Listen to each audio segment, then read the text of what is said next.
All right, I have 1 o'clock on the dot. Good afternoon, everyone.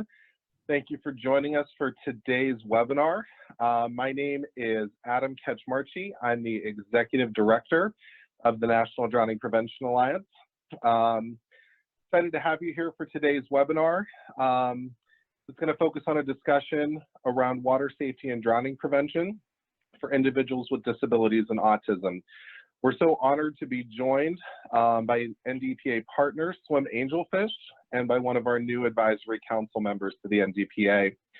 During today's discussion, attendees can interact with the presenters by using the chat function or the question and answer function. While the presentation's going on, I will be monitoring the discussion through the chat function and the question and answer function, and then any time that we have left at the end of the presentation, I'll pose any questions to our panelists. We'll get to as many as possible before our 2 o'clock cutoff time. Today's webinar is being recorded, so if by any chance you have to step off of today's webinar to go back to work or do something important for drowning prevention and water safety, the webinar recording will be live on ndpa.org by Friday afternoon. So with that, I'll go ahead and individually introduce all three presenters and hand it off to them. First off, we have Ailene Tesser joining us. Ailene is an MAPT and is an NDT and Play Project certified pediatric physical therapist with 20+ years experience treating a variety of diagnoses both in and out of the water.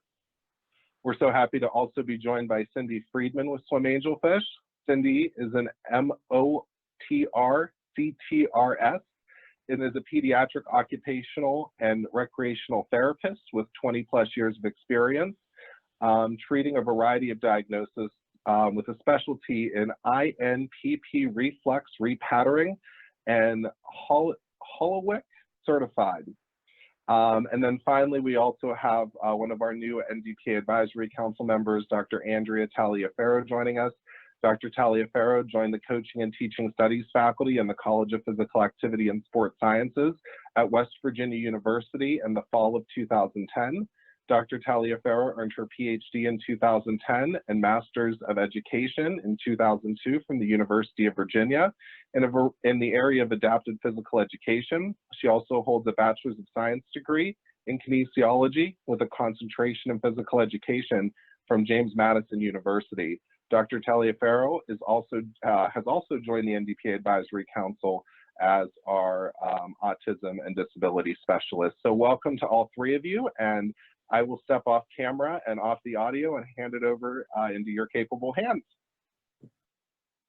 Hey, thank you, Adam. I'm going to queue up the PowerPoint here, so if you could just give me 1 second, I will share my screen with everybody, and then we'll get started. Thank you for joining us today.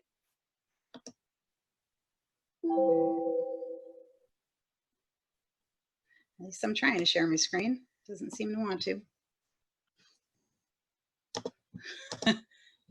And I froze.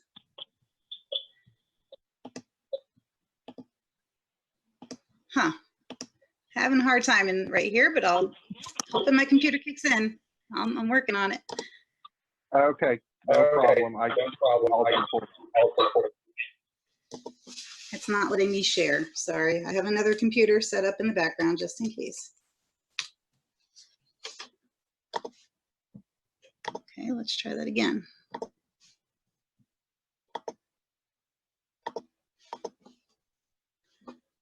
Adam, I apologize, but it's not letting me share. So let me see if I can log on another computer. I can and just talk a little bit about the statistics of drowning for swimmers with autism and other types of sensory impairments. Can you guys hear me? Okay? We're getting an echo somewhere. Okay, how's that? I think that's better. Andrea just muted hers. So basically, this is such an important topic for us to be discussing today because drowning is the leading cause of death for this population of swimmers, for swimmers with autism. And the reason that is so is because of the impulsivity that these children have the poor safety awareness, the poor body control, and because so many of these children are bolters and are fearless. So they're drawn to the water and they're interested in the water, yet they're not independent in the water. So Cindy and I of Swim Angelfish are going to share with you some of our strategies,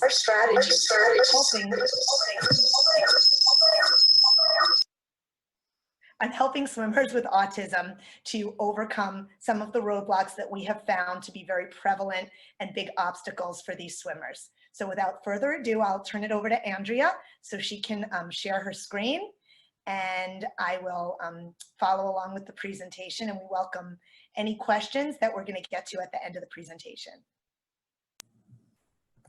Still working on it.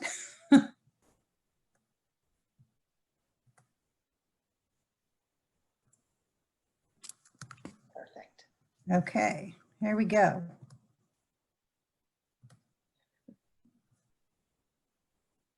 Good. Yay! So yes, the title is Water Safety and Drowning Prevention for Individuals with Disabilities and Autism. We've already had our introductions, and these are the topics that we're going to cover in this webinar. We're going to overview of the roadblocks for teaching swimming, and in our program, Swim Angelfish, we've identified 14 universal roadblocks that are really powerful in order to overcome and then to go back and get these swimmers safe and independent in the water. We're going to talk about the 3 that we feel are the biggest impact in drowning prevention. We're going to share some resources with you, webinars, and give you tons of information that you can look at a later date. And then Andrea is going to discuss tips from practitioners and professionals that we polled at the NDPA conference that was just in New Orleans. And we're going to share what everybody in the field is doing and having success with. And I just wanted to clarify for everybody thank you so much for joining the webinar. Sometimes kids or adults with autism are very attracted to the water and they seek it with disregard for safety. And then some people with autism will be extremely fearful and are unaware of what to do when gravity is taken away and they enter the water. So there's kind of like, if you think of it as 2 different types of kids or adults that happen to have autism or sensory issues or general discomfort. And it's either, a lot of times we see, anyway, we only do private and semi-private adapted swim lessons. They're either really drawn to the water or there's an intense fear and anxiety, and trying to teach them how to overcome those roadblocks in the unlikely event that they were to fall into a pool, a lake, or a body of water, so that they would at least be comfortable to do some kind of self-rescue. Great point. So this is just some of the statistics of the research that's out there, so you see how factual this is. And like we discussed, the associated behaviors that Cindy mentioned are the wandering, the impulsivity, the love of water, or the other extreme, the anxiety and the fear of being near water, so that if they did accidentally fall in, they'd panic and go into fight and flight and not know what to do. We love acronyms, and we use Swim Whisperers as our methodology and our acronym to address the 14 most commonly seen roadblocks that swimmers with motor issues, discomfort, anxiety, physical disabilities, autism, sensory issues, or even trauma might have when learning to swim. The ones that we're going to discuss today that we feel are going to be the most powerful are S, for safety concerns, I, for I can't touch that, not wanting to hold on to any equipment or even be touched, and then M, making a child go under successfully.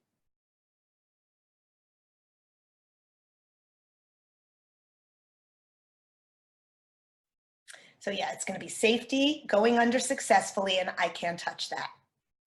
So one of the first things, and Ailene and I will probably pop back and forth, but if you think of just general safety, a good strategy to educate parents, caregivers, anybody that's working with a swimmer with autism is to make sure that they ask before they enter basically any body of water. So it can even, so for some of our kids that really seek water, we have the parents ask before they get into the bathtub and just get in the habit of tap a shoulder and either gesture, vocalize, or verbalize to get into that body of water so that it becomes such a ritual and routine around lake, ocean, pool, fountains for that matter, that you are used to saying, oh wait, there's water, I have to ask somebody to get in. So in the unlikely event that they wandered away, they might be looking for somebody to ask if they can get in. And this, the safety with this goes to stories of parents that we have. Even I have a parent who is in New York City, and the sound of the water in a fountain and the water going on his body wiggled out of his hand, and she turned around and he was laying in the fountain just getting that water on his body. So the safety, one tip is just to ask. Always figure out some kind of a routine for asking before you even get into bathtub, pool, lake. If you're going to a zoo or something that has water, just really making that a powerful ritual and routine that there's some method of asking. Ailene, would you like to go next? Yeah, the next safety tip that we want to give you is just that, as Cindy said, a ritual and routine around water, so that this child knows every time I get in the pool, I swim to the side, I don't grab my instructor's neck, I make a choo-choo to the shallow where I can stand, and then I stand on the step. So a little safety ritual and routine that you might do at the start of the lesson is 1, ask if you can get in, 2, jump in with the instructor, 3, swim to the side and make a train down to the shallow and then safely stand in the shallow. And, you know, it sounds so simple, but we've met children that were so impulsive and so unsafe that just giving that tip to parents, they have seen their children when they did get away, whether it was at a neighbor's pool or at a hotel pool, in the water, just doing that safety ritual and routine. So again, starting your lesson with it, ending your lesson with it, and making sure at all times during your lessons, you never let a child grab for you if they're fearful or if they get into an unsafe situation. You prompt them and you guide them to the side of the pool, make a train, go to the shallow. Another safety tip that you would be aware of, if a swimmer is really attracted to the water, and we happen to have a lot of kids that they just get to the pool and they want to throw themselves in the water, or they cannot get satiated enough by the water. Sometimes when the kids come, we'll even add something like hands in the air, touch your toes, clap your hands, sit down, and then they turn and get in. So it adds a little bit of maybe a 15-second window in the unlikely event that the child did get away from you, from a mother, a caregiver, somebody's watching them, that they would stop and even do hands in the air, touch their toes, clap their hand, sit down, and then turn and get in. It just offers a little bit more of a buffer of time for them to be able to come and stop and interrupt the behavior that's unsafe. Ailene? Yep, last thing that I'd like to add is all of the supports that are out there to encourage safety with your child. Stories, there's videos with like Pumbaa and Timon doing safe rituals and routines around water. There's books that Stu Leonard put out called Stewie the Duck. And you can find these resources and turn it into story time with your child of this is what you do when you go to the pool, and make it something that they're very comfortable hearing and that they really understand. There's even music available and songs that are out there that really reinforce the principles of safety around water. So that's one thing I wanted to say. And the second thing I wanted to say is I think it's really quick to mention now that summer is approaching and parents are using floats and they get their children independent with floats. It is so important to really make an effort to point out your float is on and your float is off, and never use floats all the time, so that children can experience what it's like to feel the control of their body in the water when they don't have these on. That false sense of security can be really dangerous.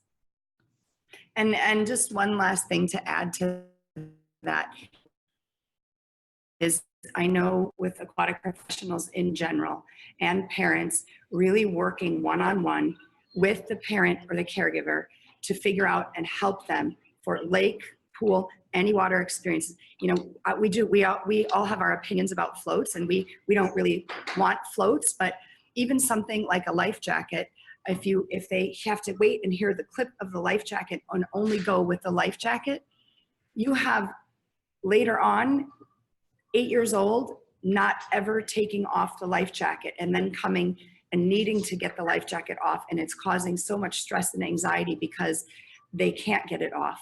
But the parent had the ritual and routine of them clipping on the life jacket and hearing it, never thinking that then it was going to become such an issue later in life to get it off. Same thing with the puddle jumpers. They put the puddle jumpers on, they clip them in the back, they put these float belts on and clip them. We really have to work within the comfort of your swim school or your swim beliefs with the parent, with the pediatricians. There's so many views on them.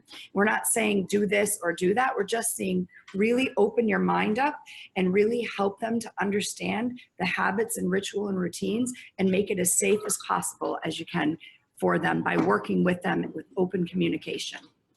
Ailene, do you have anything else? No, I think we're ready to move on to our second roadblock, which is successfully going underwater. So, you know, there are the two types of kids we talked about, the fearful children of going underwater. And if you're afraid of going underwater, we see so many swimmers with autism that are in swim lessons for a very long time and never comfortably go underwater. You can't really have a successful save, God forbid, in the likelihood or the unlikelihood of a drowning if you've never been comfortable going underwater. So we have a few tips on how to safely and successfully teach the anxious child how to go underwater. First tip that I'd like to give you is grading this input. For a swimmer that has an atypical sensory system, it's very overwhelming. Even to be splashed by the water could feel like pins and needles to them. So starting with desensitizing them to going underwater and breaking it up into body parts with movement, putting the ear in the water, putting the ear in the water, putting the cheek in the water. We even do body parts, just put lips and nose in the water. And you have a lot more success with this when you do it in a safe place where the child's body feels grounded. So practicing going underwater in the middle of the deep end of the pool is not the best place to do it for an anxious child. But having them maybe sitting on the stairs of the pool, standing in shallow water, holding on to the side of the pool where they can relax their body and feel like they're in control, you can start grading going underwater successfully. So that's just one tip, and I'll let Cindy give you another. Along with that, if you're working to go underwater, of course you can do many home programs, right? They can fill the bathtub just half full so they're grounded a little bit and they can impose it on themselves. A lot of our kids don't know what's coming and they kind of go into fight or flight of what are you going to do to me? So if you can offer opportunity in the safe environment of their home bathtub and give the parents, whether it's sitting at a table with a bowl of water, whether it's in the bathtub, but offering some way to go under. And if you think of your body flexed and you think of your body extended, it's a little bit more calming if you're sitting at home. Do it right now. When you're flexed, you feel kind of more calm and organized and in the middle. And if you try to go underwater like this, it could be a little more alerting and scary. So if you take a child at the step of the pool and keep them in flexion, then you can say chin down, wipe that yucky feeling away. But this flex position is very, very powerful. So when you're working, if you're a swim instructor on going under, many of us go under a million different ways, right? If you go under forward, it might not be the best way for some of these kids. If I walk backwards in the pool, the viscosity of the water is pushing my body into what position? It's pushing my body into flexion.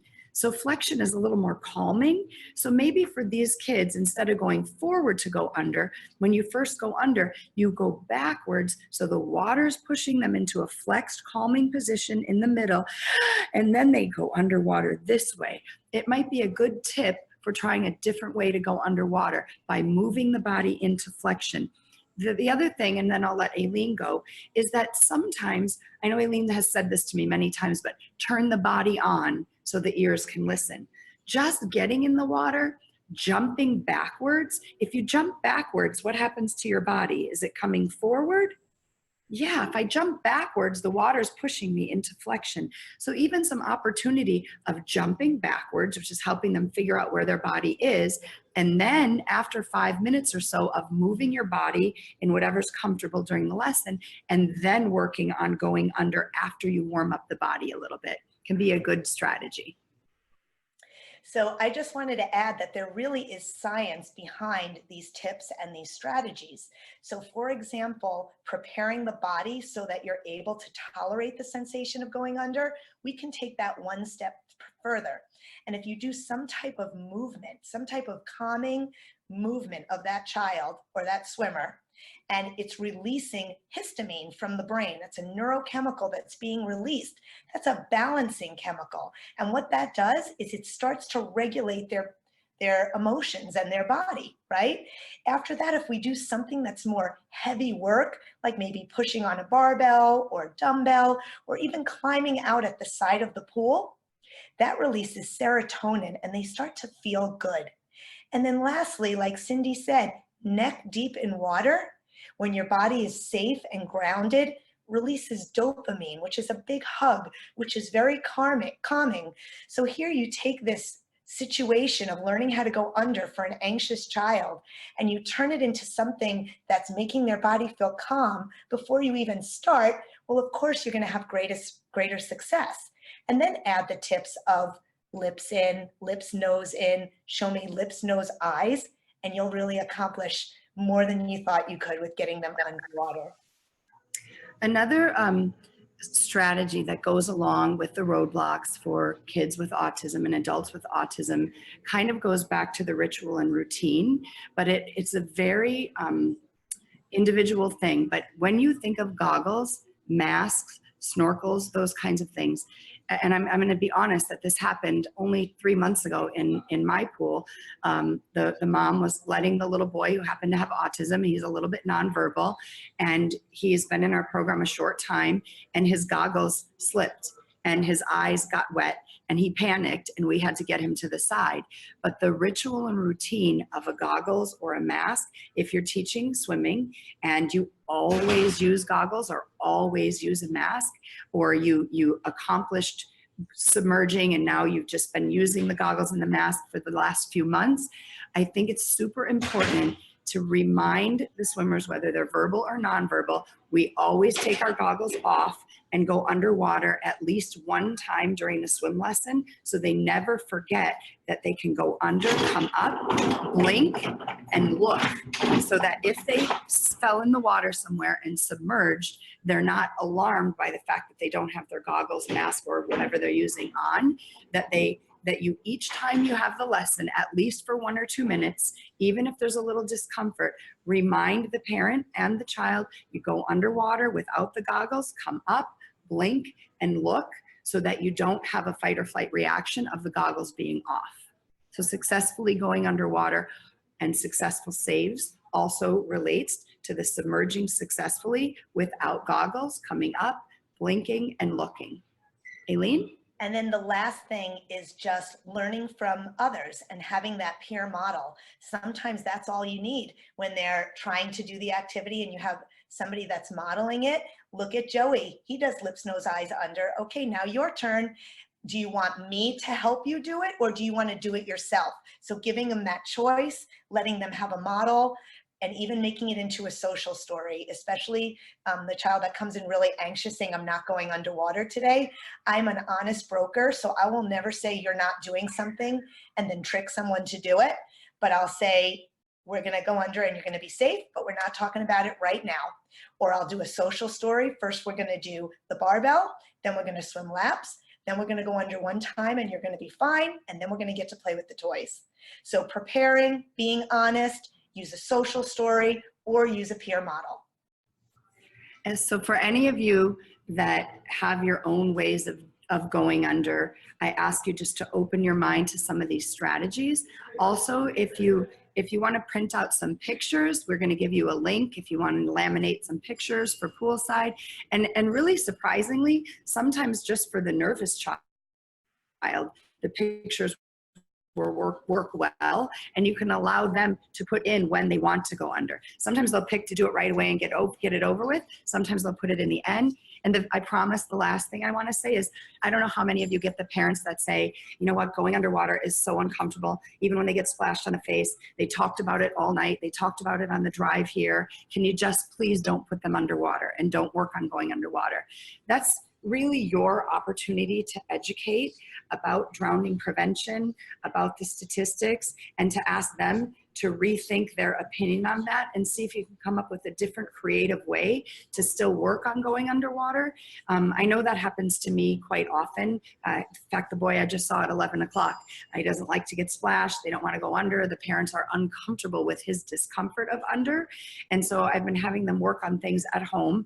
I intentionally splash and have him wipe face, but working with the parents on their comfort level and their discomfort, and really, bringing them the awareness of the statistic and expressing to them why it's so important that we eventually work together to have an underwater experience. And because ritual and routine is so strong for some of these kids, we have had parents that happens to, and we even have to move to a different pool to work on going underwater in a different way. So we want to work with the parents when they get overwhelmed. He's kicking and screaming and doesn't want to come in here because he went under last time, and listening and making some changes in our points of view together to get safe submerging.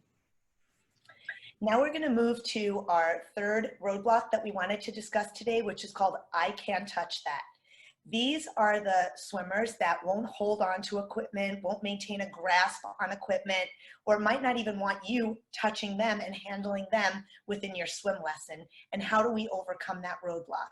So the way this whole roadblock philosophy works is we give you some strategies, we give you some tips, you overcome the roadblock, then you go back to teaching swimming in whatever way you're comfortable teaching swimming to have success. So in the scenario of the children that won't tolerate being touched, they just don't want you even touching them, sometimes getting neck deep in the water and kind of getting that compression and having them move themselves through the water. If you think about moving in the water, the viscosity of the water, it's like moving through jello. And a lot of times that almost warms them up to then wanting to be handled. So if they're not independent yet, you can give them a noodle, you can give them a piece of equipment to support them and have them just do a few laps, just desensitizing their body before you impose touch. So I can't touch that. If any of you are lifeguards or aquatic managers, I can't touch that also relates to a successful save, because if somebody throws a float and says, take it, and the child doesn't want to take it, we're going to have a dangerous situation. So working together with your parents, your caregivers, your aquatic staff, when you see a child who might happen to have a wandering bracelet or demonstrating some behaviors that they are different and might have autism, I can't touch that is a roadblock that really relates to successful saves. The strategy, providing opportunity to throw the rescue tube and have them take it, to understand what it is, even if they don't want it imposed on them, throw a kickboard, throw a noodle, and work on take it, so that they take, hold, and propel to either where they can stand or where they can take side, and knowing that some of the kids imposing the touch on them is going to make them go into fight or flight. So if we're in a rescue situation and we're grabbing a child that doesn't want to be touched, and that's making them more nervous and it's going to cause more of a disaster, just identifying some of the soft signs to approach differently, which we do have a lifeguarding webinar that is free, and it's called Soft Signs to Approach Differently.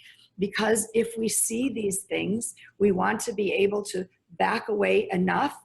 Oh, wow, they don't want to be touched. Take it. I like the way you take it. Hang on, hold, float. So in any way that you can practice holding something, taking something, and getting them to understand, hold on and either stand where they can find the shallow, or hold on to where they can take side, and then you can maybe provide a lighter touch in a rescue situation.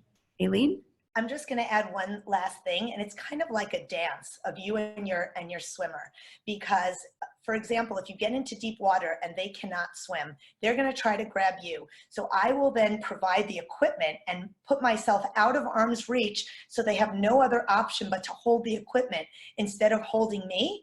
And if I see they want something or they want to do something, I'll then add the language of first hold dumbbells, then we get to jump in at the side.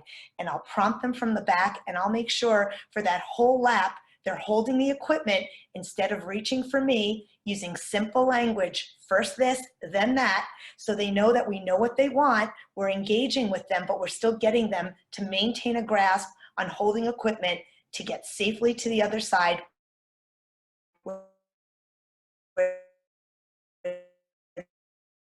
they can climb out. So a lot of them actually really, really helps. It's a real life consequence. So they're able to learn from that as opposed to you forcing something. So for all of these roadblocks and strategies, I'm assuming that most of you are already doing a lot of things that relate to safety. You're doing a lot of things related to going underwater, and you're doing a lot of things and you're already seeing, oh, they don't want to be touched, so I'm going to give light touch. Or, oh, they just seeking hugging all the time, I'm going to give them one of those pool pets to hang on to, or I'm going to give them a deflated ball to hang on to. You're already seeing some of these things. So purposes of this webinar, I just hope that you got a couple of strategies and maybe open your mind a little bit to adding new strategies and offering parent education so that we can together overcome this statistic. And I think the next slide that we're going to move to is going to be a little video just showing kind of a little real life situation here. And then we're going to let Andrea take it over.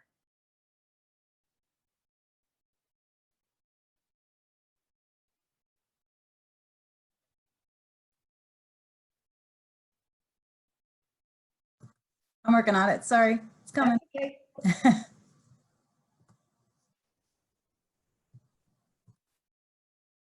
Okay, here we go. Perfect.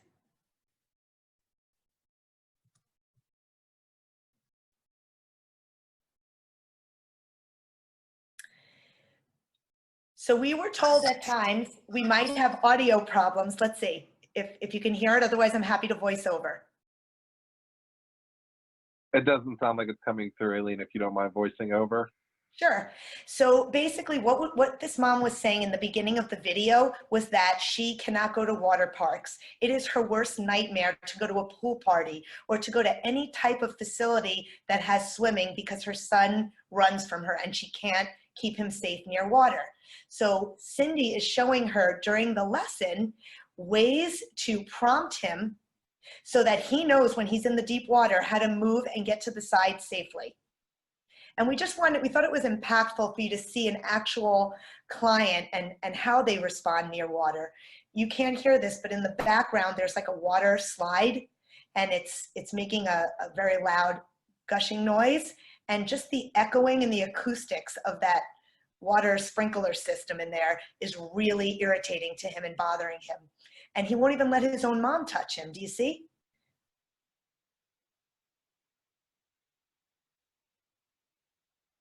So again, go ahead, Cindy, if you want to add.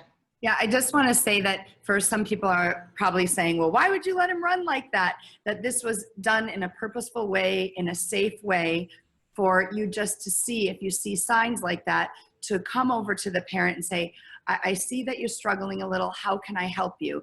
And allowing them just to take a breath and say, yes, I can't grab him, he's getting away from me. You know, could you get down on your knees and ask him to come to you? The parents are really hoping that when they go to aquatic parks and aquatic facilities, there a lot of times if you just say, how can I help you make this a safer experience, instead of like immediately reprimanding them, because she takes him swimming. He loves the pool. He does run all over. He can do structured laps, but sometimes he does get away and then she can't grab him. And in the videos, if you go on YouTube, you can actually hear her talking. She's basically asking, please, please understand that I'm trying and I'm doing my best and I need help.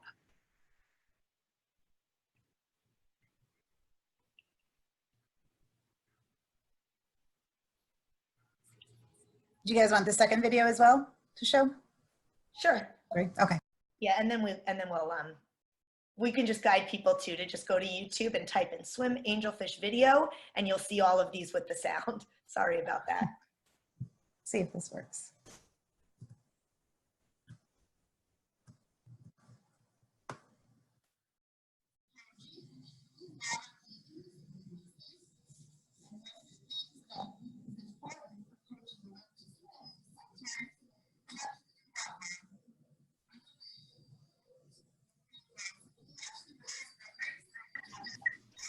So you can't hear this, correct? Correct. So what she's saying is she's getting done with the swim lesson. Koji is a bolter.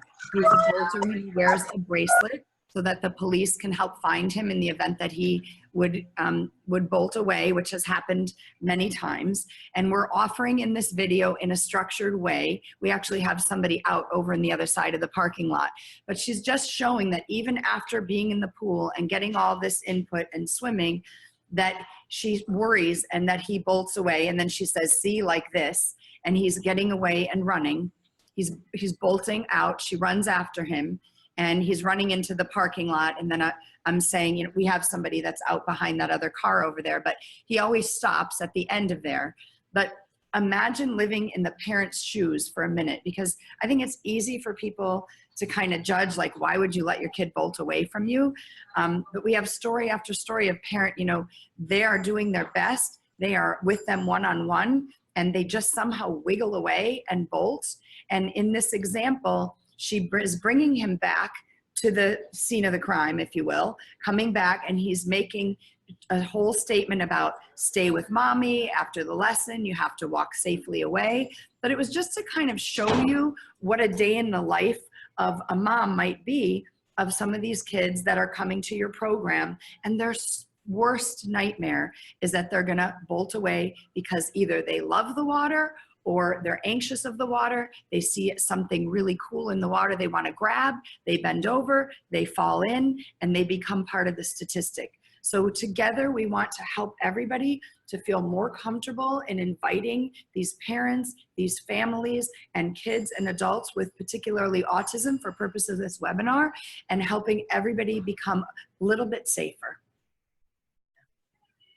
Keep in mind, your swimming pools are high motivators for these kids. So it's a perfect opportunity for us to decrease that impulsivity and make them slow down and make them wait before we let them enter the pool and make them ask. This is why we have to collaborate as a team with the families.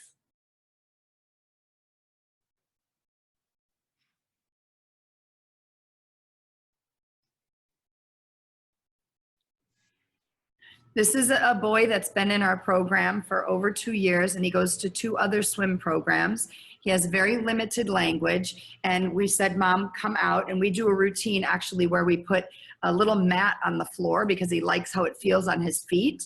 This is the boy that puts his hands in the air, touches his toes, and claps his hand. You saw that he ran and didn't do it. We asked her to let go of his hand and see what he would do. He now is an independent swimmer. He can float on his back. He always goes straight to shallow. He always finds his feet. And now he even always takes a piece of equipment. And so this is sort of the roadblocks in action, the making a child go under successful, taking a piece of equipment, finding his feet and standing up. But this is the boy that we've been working on some kind of a routine to stop him with water. This is Mom just saying, please, everybody get some kind of a training. Don't wing it. Go to somebody that knows what they're doing. Watch the 5 free webinars and help. He actually did wander at the zoo a year ago, and they found him an hour later, and he was trying to get into a car that looked like his mom's car. And she is a dedicated one-on-one watching him. She's like, I reached down to grab something out of my pocketbook and I couldn't get him, and he just bolted. You see him here taking a piece of equipment. He loves to any piece of equipment that's squishy. So think of a rescue tube. If he saw a rescue tube, I'm sure he would probably take it and hold on to it. But the water for him, he's what we call a seeker. He just cannot get enough of it. And it is just overwhelming for him, and it trumps any kind of safety. I hope that's helpful to watch those videos. And now Andrea is going to give us a little bit of a summary from our presentation that we did at NDPA. But before that, we're just flashing up the actual handouts that go along with our webinars. So the first webinar is called Autism Swim, that you can find on our YouTube channel. Again, they're all free. And we, again, love our acronyms. So Autism Swim, each letter gives you a tip on what to do and how to understand why your child is swimming the way they're swimming and how they're seeking that sensory input.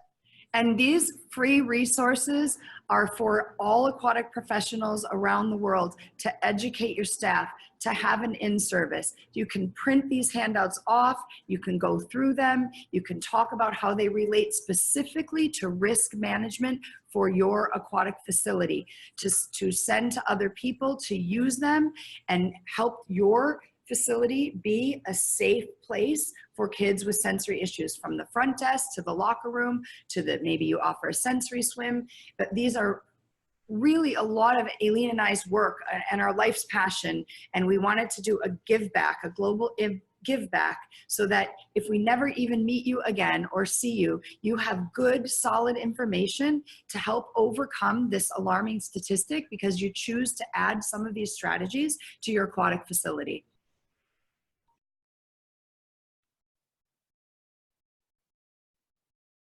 This is the handout that goes with the lifeguarding, and then this is the coaching one. So again, all of them have the tips, all of them address very specific things. Hope you watch them. Take it away, Andrea. Thanks, guys. Nice job. Okay, so as Ailene mentioned a little while ago, what I want to talk about now are some suggestions from practitioners that we were able to gain this past April when Ailene and I, along with our colleague David Lorenzi, led a roundtable workshop at the NDPA conference regarding drowning prevention and water safety for children with autism. Excuse me for 1 second.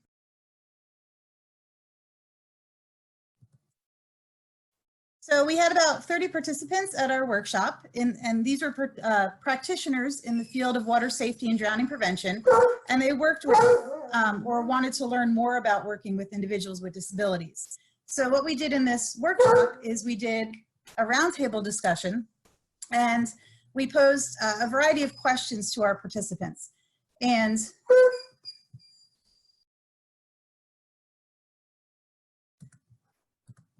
excuse me. And the participants kind of got together and they collaborated on some answers that we want to share with you. So the 3 questions that we asked that I think they gave really, really good suggestions on are the 3 here. They gave some tips for how to handle challenging behaviors. They talked about how to learn about a participant and their needs prior to the start of a swimming program. And then we asked them for some tips on what has worked for them or for their program when teaching participants with disabilities. So look at some of the answers they gave. When we talked about tips for how to handle challenging behaviors when working with individuals with disabilities, these are some of the main themes that arose.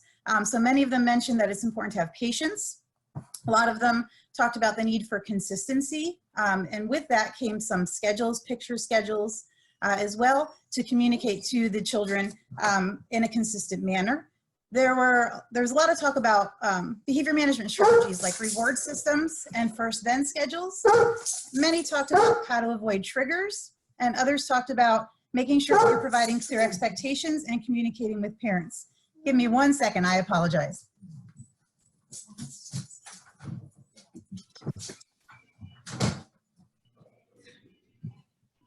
Sorry. Okay. When we talked about how they go about learning about a participant and their needs prior to the start of a program. Many of them talked about things that they do obviously before a program, like communicating with parents before the program. Some of these were at intake for swimming lessons and included things like phone calls or emails with parents. Others talked about that they gather information on registration forms about their child and what they need in order to be successful during a lesson. Many talked about briefing with the parents after the lesson, which I think is really important, that communication with the parents before the lesson and then after the lesson on what the child learned. And as Cindy talked about before, on maybe what parents can work at home to help reinforce things that were taught during the lesson. Many of our practitioners in our workshop talked about making sure that staff are trained or prepared and to work with children with disabilities and how to learn about them prior to the program.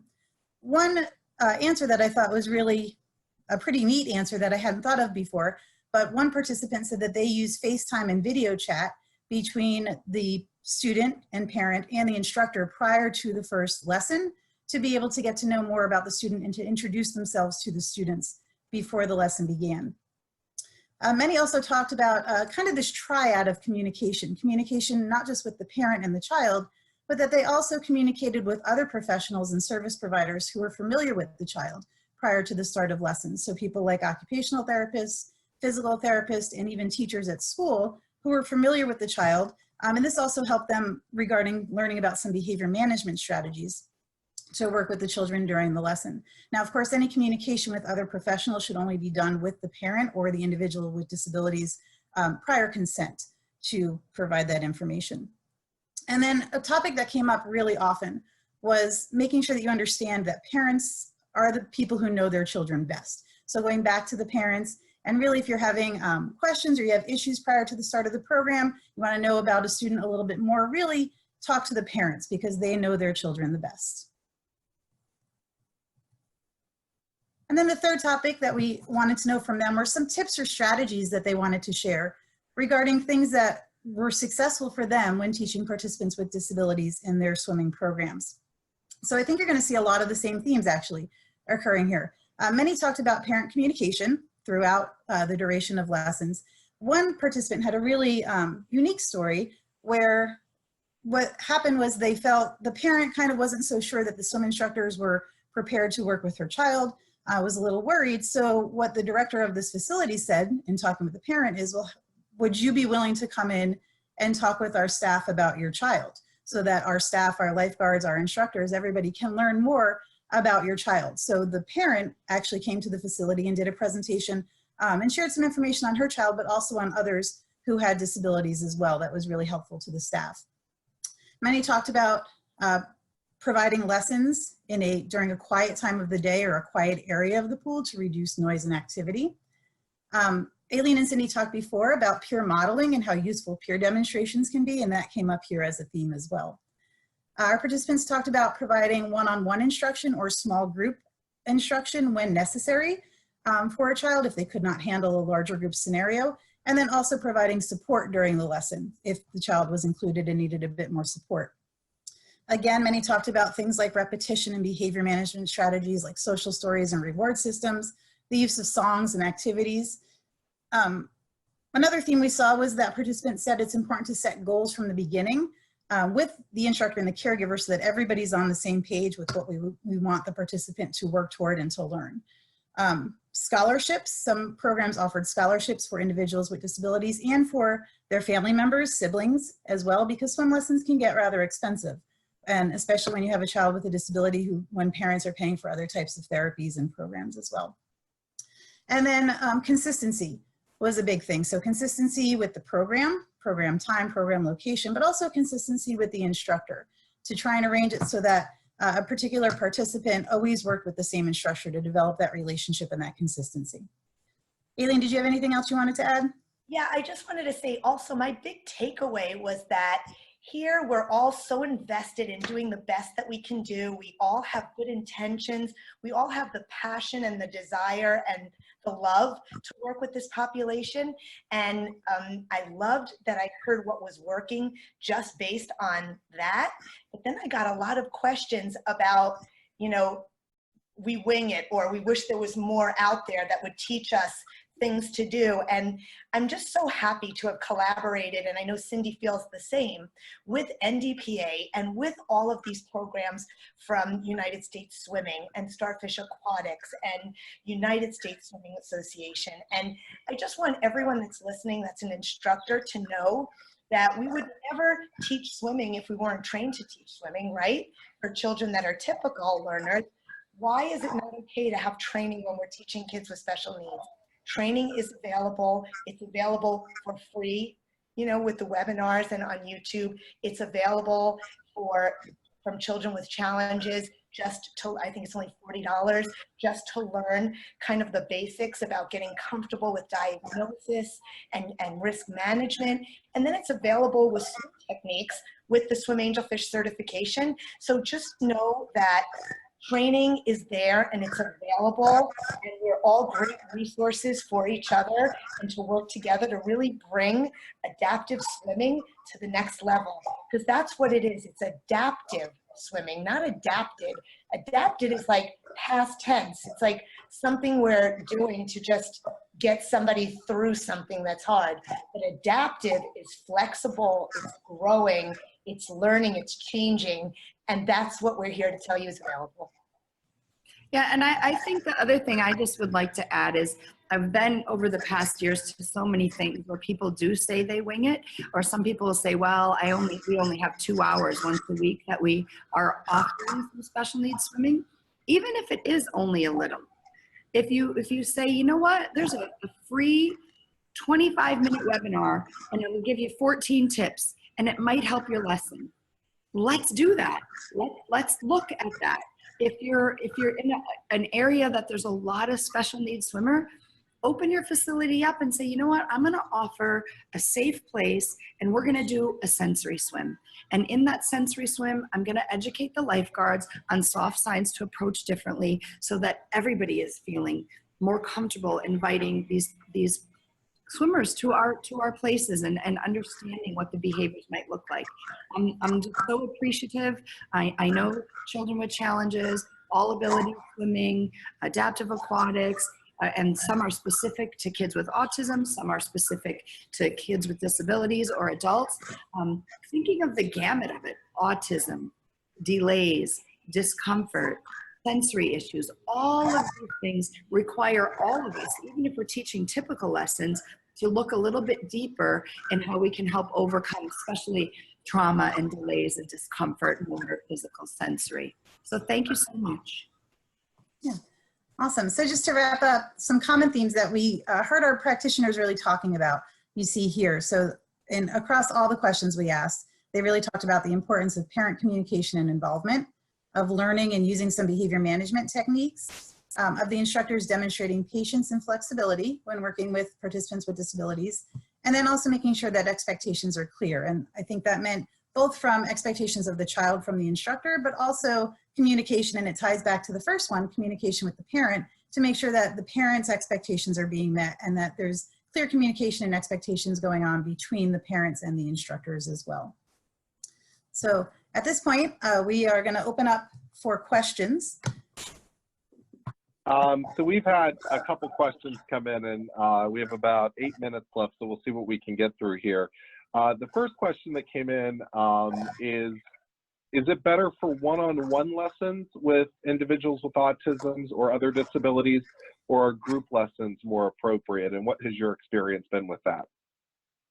You know, there's not a general answer to that. Of course, a one-on-one lesson at first to see what that swimmer's needs are is better, but sometimes you're going to be in situations where there's only group lessons available, and in that situation, I would just recommend that maybe there's an staff person or a one-on-one person so that swimmer can get the most out of that group lesson. But I like private lessons when possible.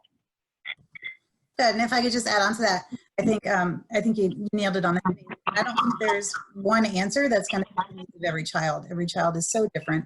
And I think even when we look at children without disabilities, some do better in a group format, some do better with one-on-one lessons. I think it's just going to depend on that particular child and the situation and what works best for them. Yeah. Excellent. Another question came in that I think ties into this question as a follow-up is, how long should lessons be typically? What do you recommend, and how often should those lessons occur? Well, our program is usually one lesson a week or 2 lessons a week. The intensive model and the intensive approach, like if you have a vacation week where you can swim every day to get over a certain roadblock, I feel like that's amazing and really impactful. But in reality, if we can only do 1 lesson a week and then have parents practice with their children, or have them have the opportunity for some recreational and leisure swim in between, that's always the best. And our lessons are usually 30 minutes minimum, an hour maximum, but for the most part, 30 minutes. And I just want to add on to that, that when you're able to do so many lessons in a row, you usually always get a better outcome, especially with ritual and routine. A lot of these parents have so much going on that it's really tricky to do that. But giving home program, like for example, if you're really struggling with getting them to motor plan the front crawl, if you just say, hey, could you play some crawling games? Would you crawl to and from the bathtub, to and from the dinner table this week? And do it 7 days. And just crawling patterns, swimming. And then they come to the lesson, you're like, oh my gosh, did you guys do the crawling? Because they're actually moving their arms so much better. Don't be afraid to say, I think you could really help me to get this rollover. Would you do log rolling at home? Just put your hands over your head and clap and do log rolling both directions and talk about the pool, because I really need to get this rollover so that they can then stand up and find their feet for safety. And doing things like that at home can really complement your swim lesson. And usually parents are really excited that you're giving them something to work on.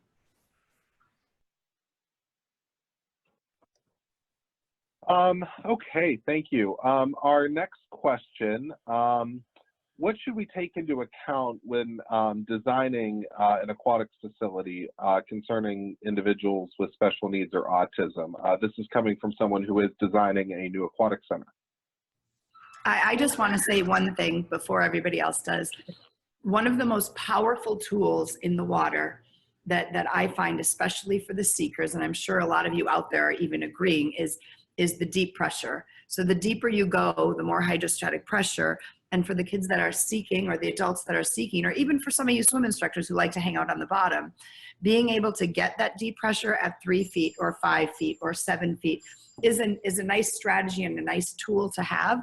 So I would say I would definitely not want a pool that's the same level deep all the way across, because as you get the bigger swimmers, it is a nice way to get self-regulation and to get better attention by allowing the deep pressure and coming up for a safe breath and then working on swim skills.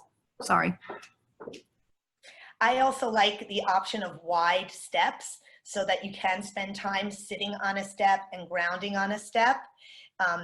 Practically speaking, if you're able to have 2 pools where one of them is smaller and warmer with 2 different filtration systems, that's ideal, because you know, we do sometimes have accidents and a pool would have to shut down. This way you have the option of the other pool, which is a warmer pool, or a smaller kind of tot pool or kiddie pool. That's always great. And my last thing would be ample family changing areas, because that's a big problem. I work in a lot of YMCAs and facilities where members get very annoyed if opposite sex parents are bringing opposite sex children into a changing room, but these parents have no choice. So more opportunity for those family changing areas would be great. And then if I could just add on, I think what you guys mentioned is wonderful, and I absolutely agree. ADA compliance obviously is something that should be met regardless for people of all abilities. Things that I've seen that work really well in pools, especially for those kids who are sensory seekers. We have one facility that we use that has features like a bubble chair and then like a whirlpool sort of area, not a hot tub, but a whirlpool and then a waterfall. So those sensory seekers really are drawn to those areas if that's what you're looking to do, is to attract them into the pool, into those areas. One thing I would consider for safety, and something that we've had a bit of an issue with at one of our facilities that we use, is that this facility has multiple exits, not just to the locker rooms, but to outside. And that's clearly, you know, necessary in design, but it makes it very difficult for the parents, especially when you have bolters and children that run, to be able to monitor them. Because if they get out of the pool at a different section, you know, which way are they going to run, and can we cover kind of all the doors to prevent them from running outside of the facility? So just something to consider. Excellent point. So hopefully we have a couple minutes left. I'd like to get to the last 2 questions that have been submitted. What specific training do you recommend for swim instructors to work with children with specific disabilities or autism? Yeah, so like we said, there's a lot of training out there. First, I recommend that they're trained to teach swimming first and foremost, because you need to understand regular swimming before you teach children with special needs. Children with Challenges is a great like introductory course where you can get comfortable with diagnoses and you can get comfortable with some risk management ideas. But of course we recommend the Swim Angelfish training, because that actually gives you strategies and techniques to use in your very next swim lesson. No matter what swim curriculum you use, it integrates with it because you're overcoming a roadblock. Then you're going back to teaching within your curriculum. So it fits into every curriculum with the actual how-to strategies for success from everything you're going to encounter: behaviors, independent, physical disorders, sensory disorders, trauma, anxiety. And you can find all of that information again online. Adam will post all the resources for you. Yeah, and we will post those resources when the webinar recording goes live on ndpa.org on Friday this week. I know we've had a few more questions submitted, but we're down to the last few seconds, and I know Ailene and Cindy have to get back in the water and back to teaching. But my last question, which is a personal question that I in this case want to ask, you know, in each of your opinion, what is the most important thing you think we should be sharing with parents who have children with disabilities or autism and are, you know, maybe wondering if learning to swim or getting them into a swim program is the right thing for them? You know, what do you typically share with those parents? Well, can I go first? Sure. Sure. One thing is, I think that parents hear so many different things, and they hear of the wandering and they hear of the statistic, and it immediately kind of puts them into fight or flight of what am I going to do? I definitely have to get them safe in the water. But then they might have their own water experience, whether their child is seeking all over the place or whether they're having so much discomfort and they don't want to get in. Really meeting them and being like, how can I help you? And I'm here to help you. And together we're going to figure something out, because they didn't sign up to have a child with autism, and it's a new world for them, and they know what's work and they know what doesn't. And so we have to say the words, how can I help you? I'm here without judgment to help you figure out the best way we can accomplish this. Ailene? Persistence and patience, and we will all have success. Andrea, anything you want to put in there? Sorry, I couldn't unmute. I mean, I think when a parent comes and asks, you know, or when you ask what's the most important thing to tell parents, I think for any child, it's important for safety that they learn how to swim and that they're comfortable in the water. But I think it's important to share with parents. Some sometimes come with maybe not the most realistic expectations, and some think that the child's going to be an Olympic swimmer, right? So maybe going into it, and you know, I totally believe swimming lessons are absolutely important for safety, but making sure that parents understand that nothing can actually drown proof the child. So while it will make them hopefully feel better around water and the child is proficient in moving in the water, you know, there really is no such thing as drown proofing. So they still have to keep a close eye on their child even after lessons and even after the child is a capable swimmer. Well, thank you, ladies, Andrea, Ailene, and Cindy, for joining us today. And I know we've had some questions come in, but unfortunately we are out of time today. Thank you to everyone for joining us for today's webinar. And thanks to D&D Technologies for sponsoring today's webinar. Our next webinar is going to be 2 weeks from today on Wednesday, June 19th, again at 1 p.m. Eastern. And that discussion will focus on open water rescue and open water safety with our special guest, Mario Vittoni. Many of you have heard him speak at NDPA before, and Michael Carr. These are two individuals with many years of Coast Guard, Army, and Navy rescue experience. Registration information will be available next week on NDPA social media and the NDPA website. And also today's recording of the webinar will be available on Friday on ndpa.org. I also remind you that you can submit presentations for the National Water Safety Conference for 2020 at watersafetyconference.org. Again, thank you for all of for joining us today, and we'll see you again in 2 weeks for our next webinar.